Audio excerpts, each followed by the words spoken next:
Okay. Okay, well, we'll kick off. So I'm going to introduce Katie Stebbins to you and then hand over to her for.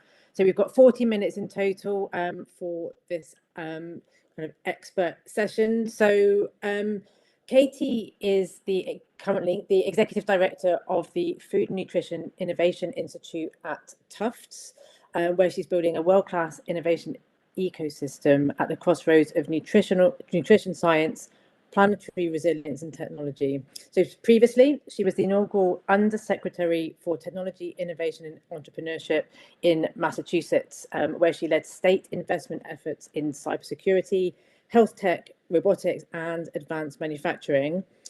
Katie's launched 3 of her own ventures and was an innovator in residence at MIT Sloan School, and earned a master's in regional planning from the University of Massachusetts at Amherst. I met Katie. I didn't actually meet her in real life. I was on a Tucker call workshop that I was actually online for that David coordinated, and hearing what you spoke about, Katie, I was like, definitely, I know a group of people who would benefit from hearing about your experiences and your approaches. So with that, I will hand over to you. Thank you so much, Marianne. It's really an honor to be with all of you today. I really appreciate it. I have a short presentation that I'm going to walk you all through, tell you a bit about what we do, and then we'll open it up for some Q&A. And then I'm going to do about a 10-minute little workshop exercise with you guys around storytelling that I like to do in science. So with that, I think I'm going to share my screen. And we'll kick it off. Okay, I should be able to go into present mode. Yep, there we go. All right, everyone can see that okay? Yeah, Yep, okay, looking great. good. Yeah. Excellent. Okay, so that's us. So who are we? So we're at Tufts University. So we're an academic innovation consortium. And it's easiest to describe who we are. We're not a research institute. We don't fund research. We are building the social infrastructure to create systems change. And as we go through this, you'll see a little bit more of what I mean about that. But we're a little bit unique in that because we're at the Friedman School of Nutrition at Tufts University, it's the only school of nutrition science and policy in the United States. And it has a lot of social science and it has bench science. And where those two connect, it's complicated to have the food industry funding research. There tends to be a pretty strong firewall, especially in the social sciences, around the food industry funding research. So what we do is that the industry consortium comes together, and I'll show you that consortium, to fund the community that then goes out and creates the innovation. That's really what we're doing. So a little bit about my journey. That's me with Stephen Ritz, if anyone knows him from Bronx Green Machine. So I started out as a city planner in super low resource, post-industrial, cities that have really nothing. I redeveloped brownfields, which are those industrial mill sites that are just polluted and dirty and nobody wants anymore, all with no value. And so I became very entrepreneurial, trying to literally sell a place on pure excitement and joy and on the people and not on the actual market value of it, because to be honest, it had very little. We started to deploy sensor technology into the environment. For those of you who are young, there was a time when there was no cloud and you had to actually drive to a sensor to get the data off of it. You couldn't just download it. So pre-big data, pre-cloud computing, we started to deploy sensors into air, water, soil, and started to look at big data, social determinants of health. I got really into tech. And as you heard in Marianne's introduction to me, I got into high performance computing, cybersecurity, robotics, et cetera. That was super fun. And then COVID hit, my cybersecurity work. I was running an international cybersecurity consortium. That all went away. And Tufts was hiring someone to do work in food and nutrition. I have no background in food and nutrition. I'm a city planner. But I thought, how hard can it be? It's food. I eat. I was like, okay, I'm an expert. Little did I know at the time that food is one of the most infinitely complex challenges of our time, way more complicated than cybersecurity or robotics or integrated photonics or any of those other things that I was working on. And this is something you guys know. We are at a crossroads. I am also by training and by nature an environmental planner. And so for me, sustainability, regeneration in environments, interaction with capitalism and the economy hits home. So we all know we have volatility, we have extractive systems, and we have decision making that's in a million different silos that don't talk to each other. And I like to always center this when I'm speaking, which is systems don't change because somebody is right. We all want to be right. We all want to have a silver bullet solution, but I am a fan of quantum physics. And in quantum physics, there's a realm of infinite possibility. And what I worry is that when someone says I'm right, we collapse the art of the possible. We collapse the realm of the possible. And so I always like to make sure that this sort of centers why we're building an ecosystem of people and ideas and not just trying to collapse around one silver bullet being right. So transformation requires more than just consensus. It requires also productive tension. You're going to see in a second, we have a lot of productive tension. So this is a logo sheet of a lot of the members that are on our council. And you can just glance at this and see tension, right? You can see competitors in the food system. You can see people who are at Center for Science and Public Interest coming against people who are in the supplement space, or people in the nonprofit space coming up against big food and big ag. So we did this on purpose. We said we don't want to have a community that's just the big food companies. Yes, they fund this organization, but you'll notice the largest funder of this organization's logo is the same size as the smallest nonprofit on the council. You don't know who our biggest funder is on purpose, and I'm not going to tell you. And so we have big companies, and then we have startups. I also operate gleefully as a benevolent dictator. So as a startup, you don't have to pitch to be on the council. You don't have to compete to be on the council. You merely have to meet. You have to want to sit down and talk about it, and you have to show me that this is a place where your leadership can thrive and you can evangelize systems change with us, and you want to learn and build community. And so the companies who are here have all convinced me that this is something they want to do. They want to be a part of this community. So we have over 150 humans that represent all of these groups, and it's fun. So yes, a typical meeting, I give the microphone to the nonprofits, the community-based organizations, the NGOs, and they're very clear. Here's the problems. Here's the things we have to solve. This is what's wrong. They're naming very big tensions in the space, right? And then you've got the nonprofits who will stand up, or the startups who are like, oh, we're solving all those problems. It could be a cell ag startup. It could be anybody, right? We're solving all those problems. And then the big food companies kind of have their arms crossed and they're like, but are you? Could you? We did that 10 years ago. I'm not sure if that's going to work. The market's not going to do that. So it's a very interesting tension, right? And then you have competitors within all that as we're looking at the white space, the pre-competitive nature, building the technology roadmaps, as you guys know very well from the work that you do.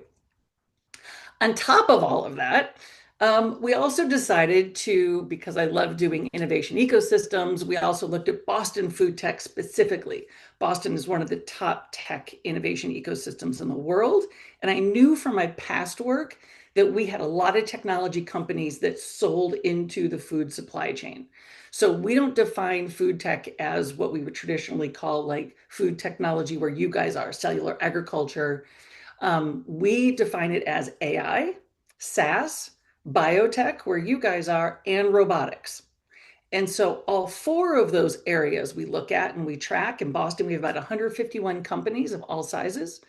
We had some exits. We have a lot of capital in space. It's about 28,000 employees with 32 investors. And some of those are the big logos you see below. Those are the top 4 employers in this space. All of which are, they're very, right? Indigo is in the biotech space, and Toast and EasyCater and Grubhub are all in the SaaS space. So very interesting to see where the acceleration is in the market. These are all the companies and all the universities and all of the accelerators that are involved in this. So this is a model I'm always happy to share. We are the only food tech hub that has mapped their ecosystem in the United States.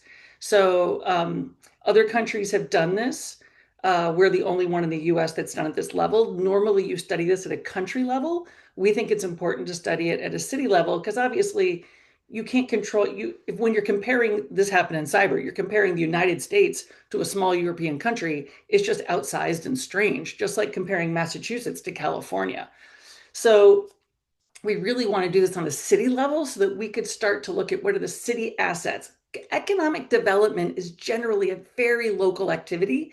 Even though we can talk about it globally and nationally, politics are local. Economic development and jobs tend to be local. And so we thought it was important to bring it down to a local level. Always happy to share this framework for other people that want to map their own.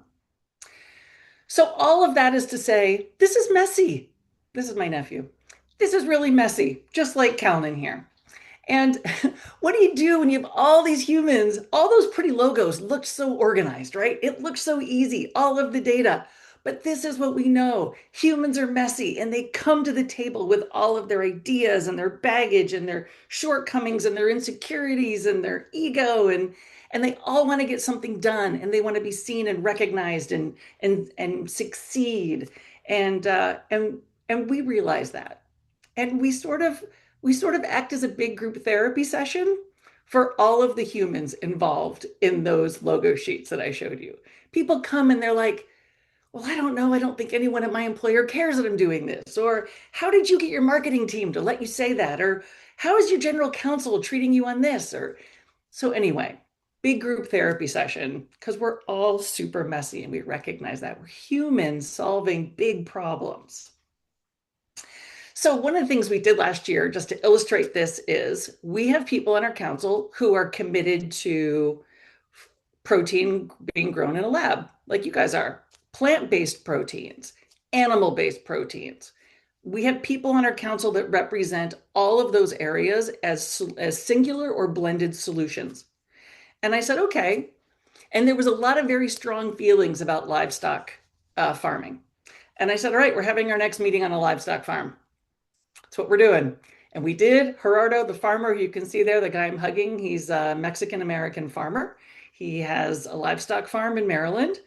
And we did a few things. Not only did we go to his farm in August in Maryland, which here in the United States is hot and it's humid and it's gross.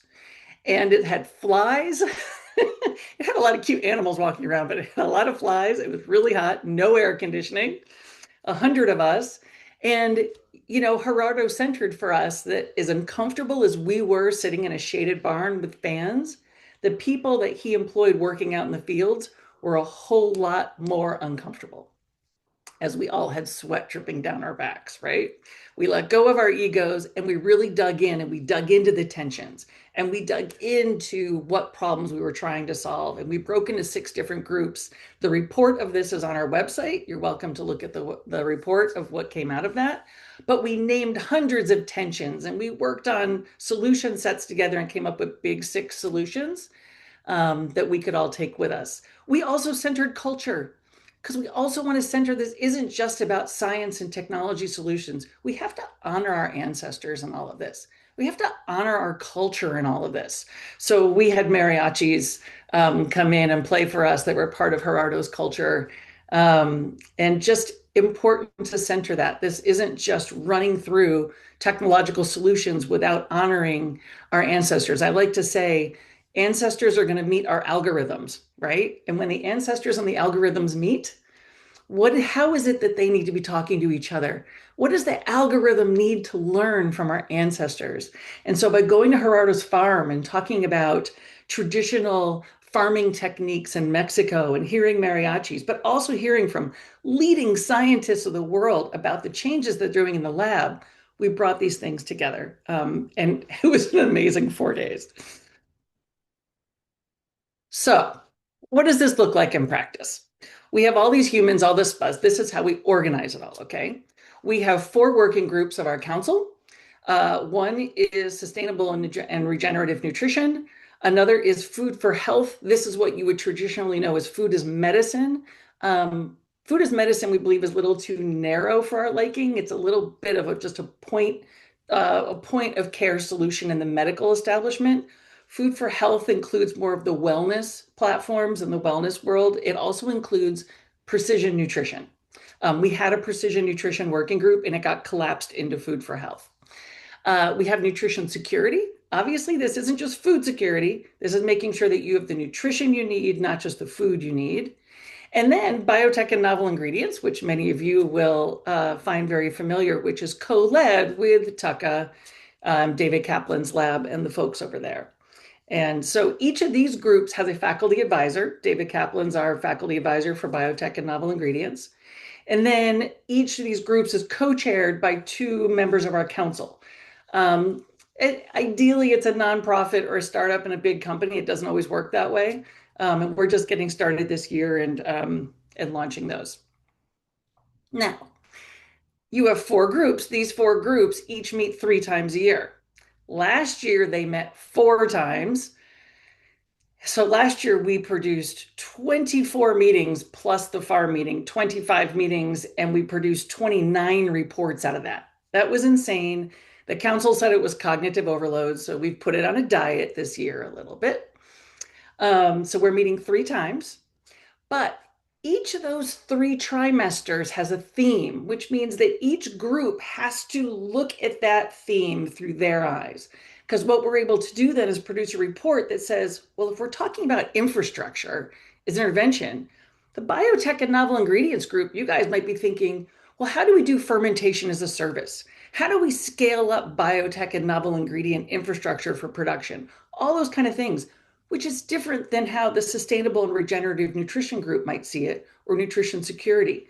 But together it looks as infrastructure is an intervention.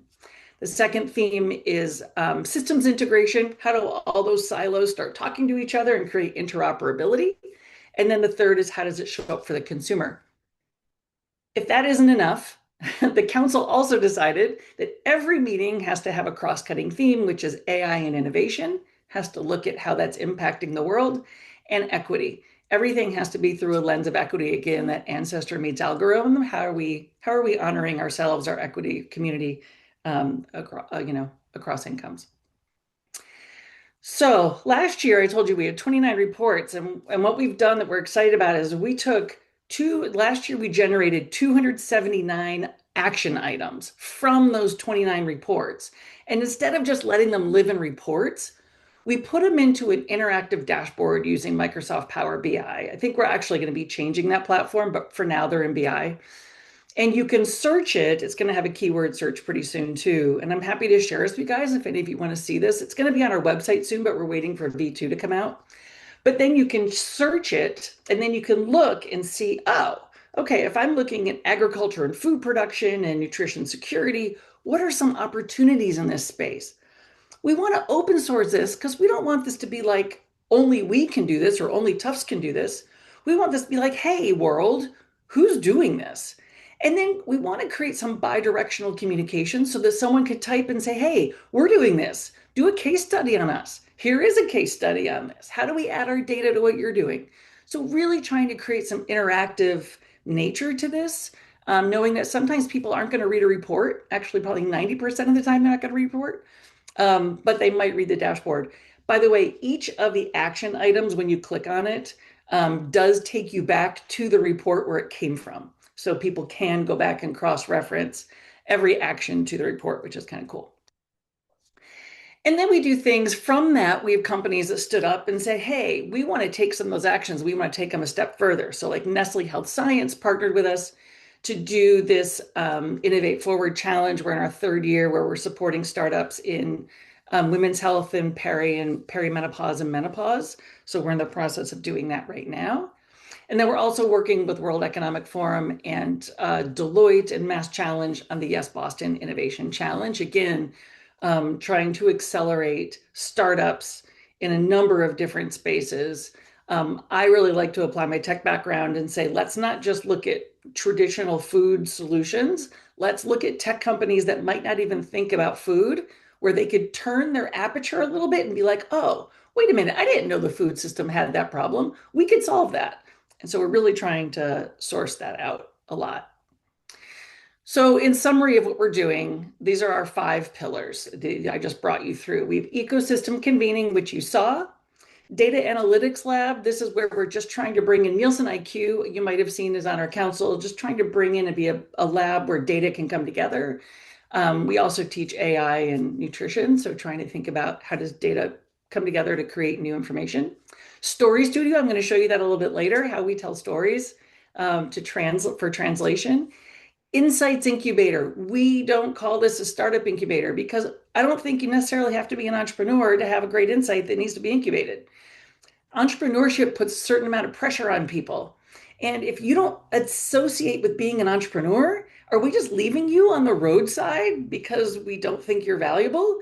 I think humans who have insights that have looked at data, looked at stories, you're incredibly curious and you're like, God, I can't sleep at night. I've just got to get this insight that I have into some sort of forward motion. We just want to be a place where you can come incubate that. We can wrap humans around you. We can introduce you to people. We can just have coffee and talk about it. And so we really try to democratize this old notion of a startup incubator into an insights incubator because I just believe that entrepreneurship in the way we define it with startups is just a bit limiting. And then Workforce Hub, which is how do we take these 4 pillars and train people how to do them? So we're working on turning this into a little bit of a mini school where you could come in and learn ecosystem convening or learn how we do democratized data analytics or how to build a story studio lab or how to incubate non-entrepreneurs and entrepreneurs alike. So that's what we're working on. This is just some of our stats from the past 5 years. The most important to me is the number 230. This is the average number of connections, partnerships, and opportunities reported by our surveyed members every year. This is a domino effect, you guys. I can't track where all this stuff is going. I have no idea. We're just tipping a domino. One domino goes down, and then God only knows where all those dominoes are going to go. I'm not precious to believe that I own them, that I'm going to take credit for them, or that I should know about them. I have to sleep at night knowing that maybe for the next 20, 40 years, dominoes are going to keep going, that maybe we had a little part in putting some energy behind. And that doesn't make our funders super happy when I'm looking for KPIs and ROI. But I will defend that one on the hill, right? I'll die on that hill because we put so much value into monetary ROI and we don't put enough value into saying, hey, our people have said that this puts energy into the system that we need. And that's oil. That's fuel for innovation. So I'm going to stop there and then we can come back to it. But I just want to stop there real quick and just see if anyone has any questions or comments or thoughts or insights that they might want to share before we do a little exercise together. Oh, brilliant. Thank you, Katie. Anybody got any questions for Katie at this point before we move on to the exercise? Or just insights or observations or anything that was alive for you as I was talking about that, something that felt like, seemed particularly germane to your own work. I'm always interested to hear how it shows up for people. So something from what you said very early on, if I'm going to chip in while people are thinking, it's a seriously impressive and numerous kind of group of people that you've got, and you mentioned about the tensions because of the competitors, and I think that's something with any kind of consortia where you want to bring people in who may well be competitors. Have you got any insights on how you catalyze that, or any kind of ways that you I guess support competitors to be within the same kind of conversation? That's a great question. We do have some specific rules at our meetings. So meetings are never recorded. You're not allowed to share any social media out about anything that was ever said. So of course, everything's kept confidential. In almost 6 years, we've never, our insight always de-identified. Nobody is ever identified for what they said unless you were a speaker and you've explicitly given permission for that. So there's some trust that we build up in the system. We also are looking at pre-competitive work. This is the white space, right, in the science. So what I find is people are a bit more open sharing when you're building the technology roadmap, when you're looking at TRL level 2, right? Um, what we don't do is debate like the definition of ultra processed food. So what I don't do is say we're going to have some of these current market debates that are happening now that are going to affect your bottom line. So we're not doing that. This is 2060. It's 2060. To use an example for you guys, we're about to have an event that comes up where it's like it's 2060 and there's no more protein on the planet. What went wrong? Where did we screw up? And then the other half of the meeting is it's 2060 and we all have enough protein to sustain us. What went right? What did we do? What happened? What gears turned that made it all work? And so we really, we find that competitors can sit together in those sort of pre-competitive notions. James, you have your hand up. Thanks, Katie. Yeah, I spent about 2 minutes trying to figure out how to raise my hand. Um, um, yeah, that's amazing. It's such a broad program of work. I was wondering, sorry if you covered it already. How many people have you got working on this? Because it seems like there's a hell of a lot going on. I was thinking with all the meetings and all the reports. You're not going to believe this, but there's two of us. Oh no, don't say that. We're all gonna have to start working harder. I was hoping you were going to say like 200 and we have to get a whole load more people working on work packages 5 and 6. Yeah, exactly. That's really There's impressive. two of us. There's me and an operations director. We did get to hire someone on contract who's a commercialization expert for the Nestle challenge. Nestle, the money that Nestle gave us, we paid someone to just run that challenge. Um, Hallie and I run very efficiently. She's one of the best project managers I've ever met in my life. And so I tend to be a bit of a scatter plot for a brain, and she's very linear. And the two of us together can just tackle, block and tackle really quickly. And our financial model, to be honest, we're a university. Tufts doesn't pay us anything, zero. Hallie and I raise 100% of our funds through industry. The nonprofits and the startups don't pay anything.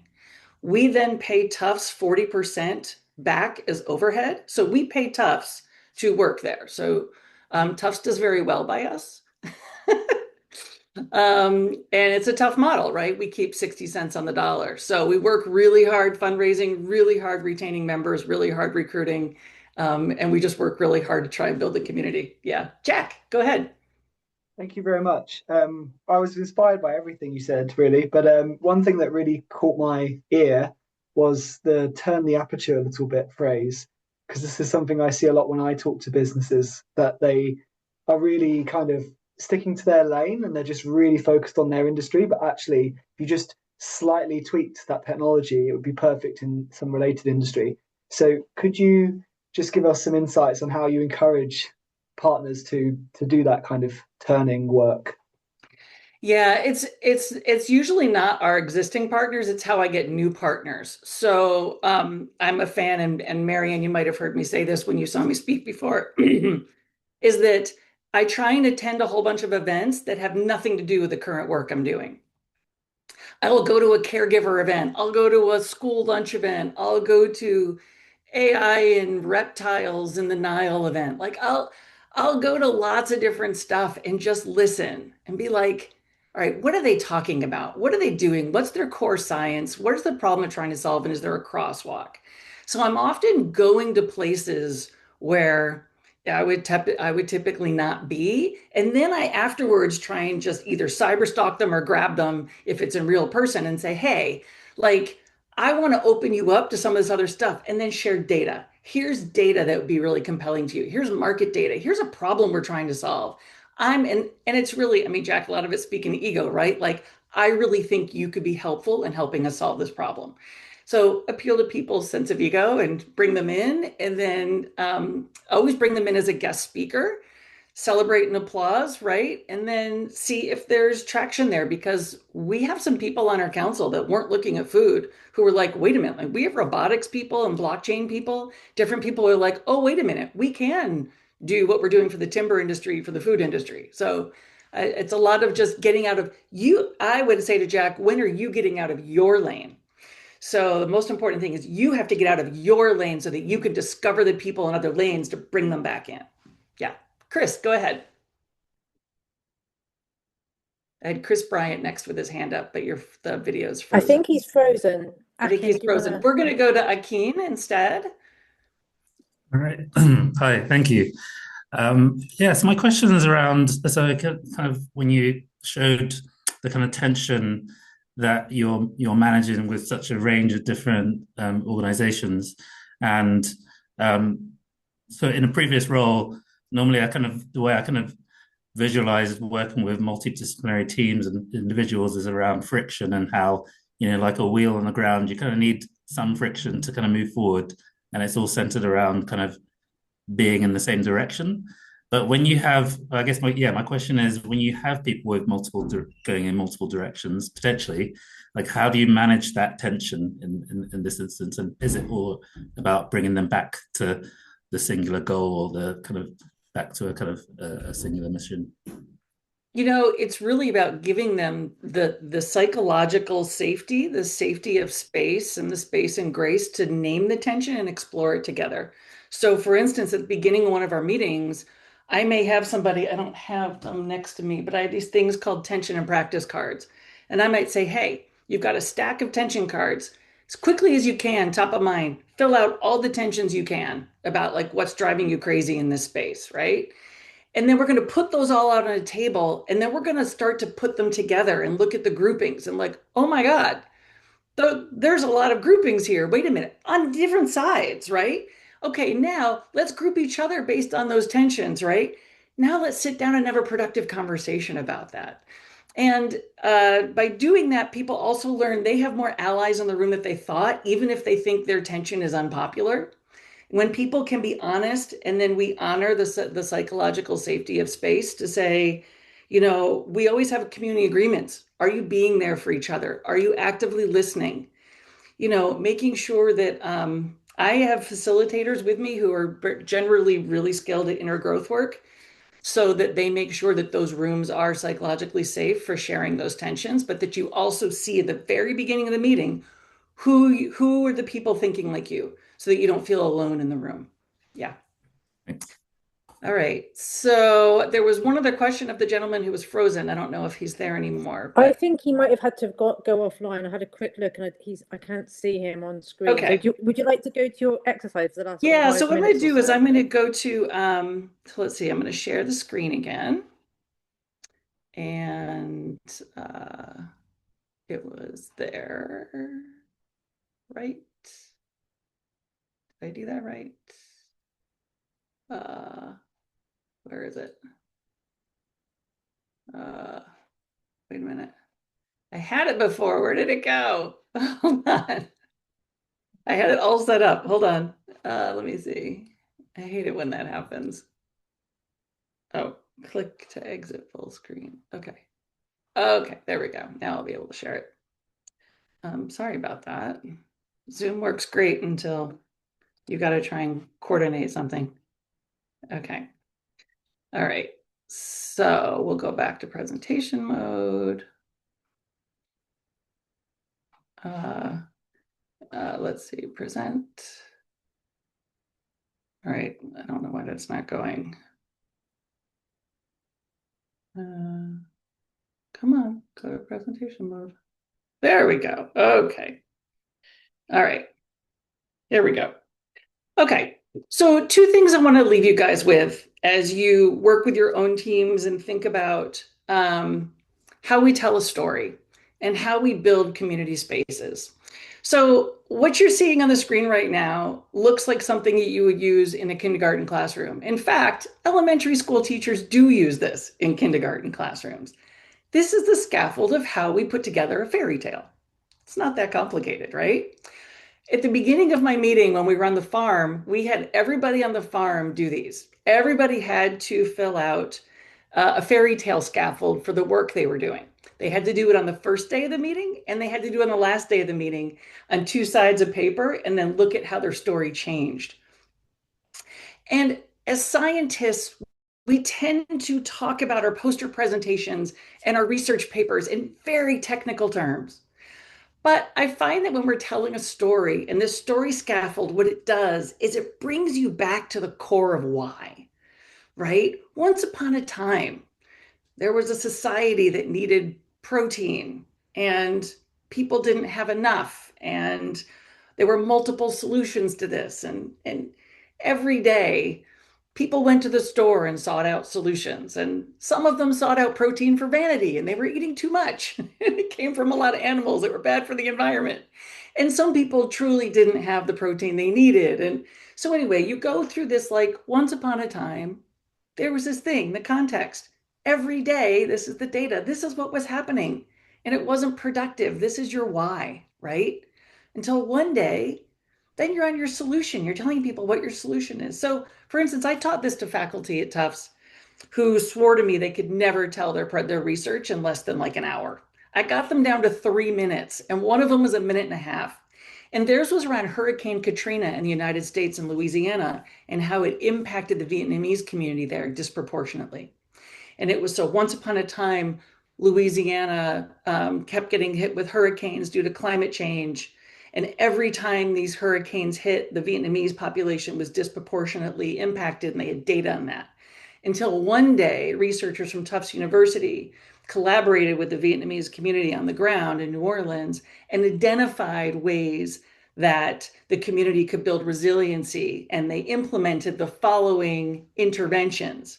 Because of those interventions, the following research and data got generated with a few bullet points. And then because of that, we lived happily ever after,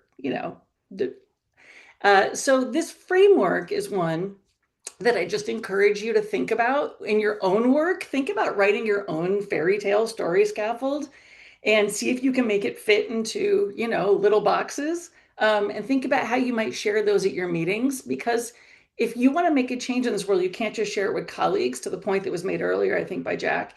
You also have to be able to share it with a kindergartner, with a high school student, with a grandma, with people of all ages, because behavior change is about all of us. And if we can't talk to all of us, how are we going to make this work? The last thing I'll leave you with is a framework that I work with all the time. And this is what I called urgency and patience, curiosity and love. So what I showed you at the beginning, the crossroads. All of us as change agents are constantly going between this tension of urgency and patience. And as you think about this, what I like to do is in the morning, or as I'm starting a project, I close my eyes and I take a deep breath and I think, am I at urgency or am I at patience? And in the scale between the two, where do I find myself? If I find myself really in urgency, what's holding me there? And what is that urgency preventing me from seeing? What's it preventing me from doing? What conversation do I need to have with the people around me to say, we need a little more patience, and this is why? Because this is where burnout and cortisol and all these things happen if you're stuck in urgency. The referees of this are curiosity and love. And as scientists, we began this work because of curiosity and love, right? We're all curious. I'm insatiably curious. I'm a sponge. But if we're stuck in urgency, sometimes we're blind to our curiosity. We don't allow our curiosity to thrive. We don't allow ourselves to go to meetings that have nothing to do with us and ask questions and go, wait a minute, I have a dumb question. Have any of you ever thought about food? We do that, right? I did that at an ag tech conference, and I was like, anyone thought about nutrition? And they were like, this is about carbon credits. And I'm like, I know, but let's talk about nutrition for a second. A pharma where they're talking about cancer drugs. And I was like, can we talk about broccoli? And they were like, there's no margins in broccoli. We shouldn't be talking about that. I'm like, but hold on. So curiosity and love. Why do we do this? We do this because we love each other. We love our families. We love this planet. But what I find is sometimes that love is driving my urgency. Like, I'm urgently working on this because I love it so much, because I have to do this. But is that allowing me to love myself? Is that allowing me to love my community? Is that allowing me to really love my work? And so I try and center then, where am I holding patience? What am I being patient for? What is my team all acknowledging that we are holding the space of patience for? And I'll just finish with, I was at Stone Barns in Tarrytown, New York, which is owned by Dan Barber. They're doing a lot of great stuff. And this whole model, it came to me because we were learning about hazelnut trees in a field. And they said, well, this funder brought these hazelnut trees and said, I want you to study the resiliency of hazelnut trees, and here's money to do it. And they said, great. And they planted a bunch of hazelnut trees. And they said, but the funders are really angry because we told them there's not going to be any results for 10 years. And they said, what do you mean 10 years? And they said, the hazelnut trees have to grow. And I was like, oh, and he's like, you have to be patient. I get that there's an urgency to what you're asking. And I get that we're at this crossroads and it's extractive and the world's on fire and we're messy humans. But you're going to have to be patient. And you're going to have to find your curiosity in the day in and day out of that 10 years. And you're going to have to show us some love and respect and the space and grace to have that patience to move forward. So I leave you with that as a framework as we center our work, as we center community, as we give ourselves love in this really hard work every day, that you can just take that with you and use it with your own teams. So with that's it. Brilliant. Thank you so much, Katie. Brilliant again to hear you speak. And we run these sessions as an introduction to experts. And I very, very much hope that it's the first of many future conversations across the pond. So thank you so much for your time. Have a good rest of your day. And then, Mary, I just want to open the invitation. Like, if anyone ever wants to connect with us further, is interested in the council, whatever, we're very open. Obviously, with two of us, the bandwidth is tight, but we're always open to new conversations, new ideas, new people, for sure. So our door is open. So thank you so much, all of you, for having us. I really, really enjoyed being with you today. Good luck. Thank you. Thank you very much. Thanks. Bye-bye. Bye. And Fiona, are we now into the agenda? Yes, we are. And I'm going to stop recording.